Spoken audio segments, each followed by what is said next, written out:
এই যে 20টা লোক 10টা লোকে রাস্তা ব্লক করে ফেলে, প্রেগনেন্ট লেডি ডেলিভারির জন্য হাসপাতালে যেতে পারে না, হার্ট অ্যাটাক আলা রোগী যেতে পারতেছে না, অমুক যেতে পারতেছে না, পরীক্ষাতে যেতে পারতেছে না, বিমানবন্দরে টিকিট আছে, প্লেন ফেল করতেছে, আপনারা এই কথাগুলো লেখেন।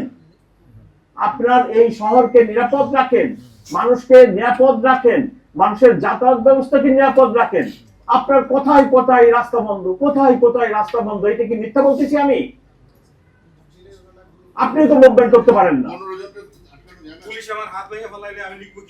ধন্যবাদ। আমার 144 দ্বারা সভা সমাবেশ নিষিদ্ধ আছে, সেখানে এসে আপনার যদি আন্দোলনকারীরা এই ধরনের কর্মকাণ্ড করে, তাহলে কি পুলিশ কমিশনার বসে থাকার কোনো সুযোগ আছে কিনা? টানা তৃতীয়বার অর্জন করেছে দেশের সেরা সুপার ব্র্যান্ড স্বীকৃতি বসুন্ধরা টিস্যু।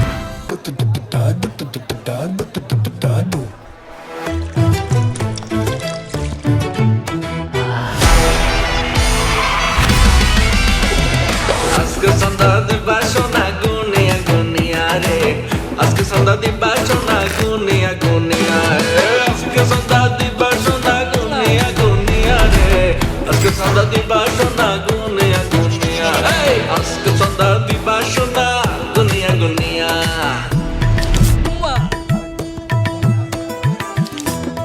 ভাই সেই লাগতেছে। আমি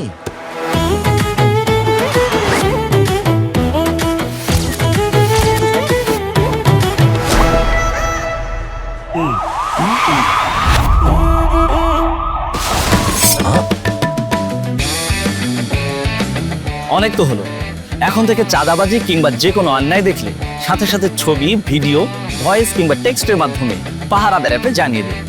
ব্যবস্থা গ্রহণ করা হবে মাত্র 24 ঘন্টার মধ্যে। নিরাপদ বাংলাদেশ গড়ার লক্ষ্যে আমরা প্রত্যেকে এক একজন দায়িত্বশীল পাহারাদার। অন্যায় অপরাধের অভিশাপ দূর করার লক্ষ্যে আপনার এবারের ভোটটি হোক দাঁড়িপাল্লার লক্ষ্যে। চলো একসাথে গড়ি নিরাপদ, চাঁদাবাজি মুক্ত নতুন বাংলাদেশ।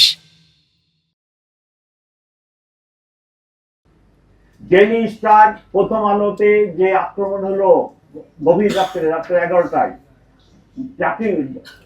ট্রাফিক জ্যামের কারণে আমার অফিসারদেরকে আমি ওখানে সময় মতো পাঠাতে পারি নাই, এবং এই ধরনের ঘটনা ঘটলো, তখন তো সব ব্লেম পুলিশের উপরই আসলো।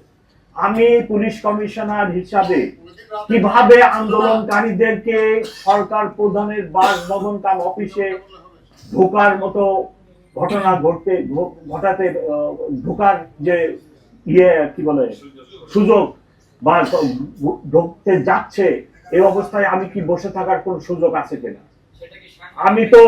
আমি তো শুধু আমি নিজেই যাই নাই। এট ওয়ান স্টেজ আমি আমার ইন্সপেক্টর জেনারেলকে ফোন করছি যে ভাই আমি তো একা পারতেছি না, you should come to help me, এবং ইন্সপেক্টর জেনারেল নিজেও সেখানে আসছে, আপনারা দেখছেন কিনা। ততক্ষণে আমরা আন্দোলনকারীকে শেরাটনের ওই পাশে নিয়ে গেছি, আমার ডান পাশের কলিগ, বাম পাশের কলিগ সবাই উপস্থিত ছিল। ততক্ষণে ইন্সপেক্টর জেনারেল এসে উপস্থিত হয়েছে।